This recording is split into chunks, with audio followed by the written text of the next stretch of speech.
Hi, I'm Susan Winter for SusanWinter.net. And there's something that happens that we all acknowledge and feel a little anxious about. It's what I call a break in the pattern.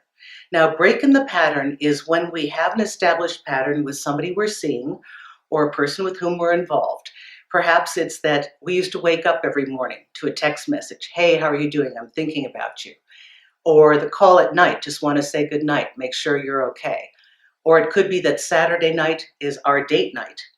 If these things are interrupted, if they quit occurring, if something else takes place instead, we obviously feel a sense of anxiety because we know that a break in the pattern is oftentimes indicative of us not being the first priority.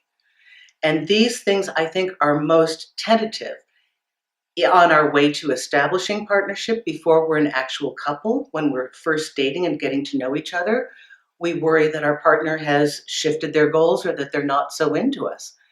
And it can also happen again some 9, 10, 11 months into the relationship when our partner kind of backpedals on some of the routine that we've established. And we start to wonder if they still have the goals with us that we thought they did.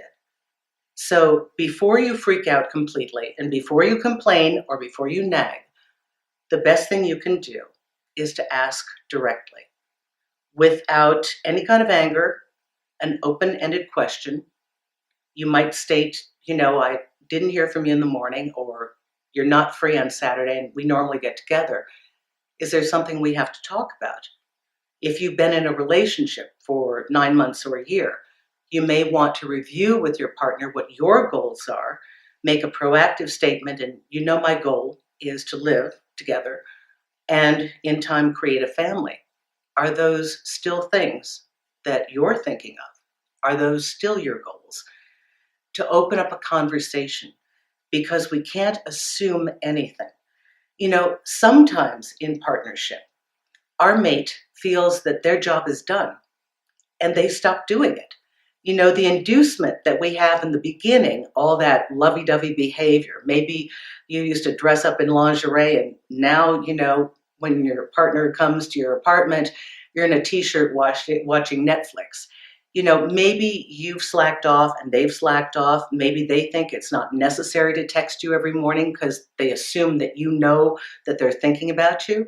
So some of the honeymoon kind of behavior may not continue to the same degree when you're in an established relationship.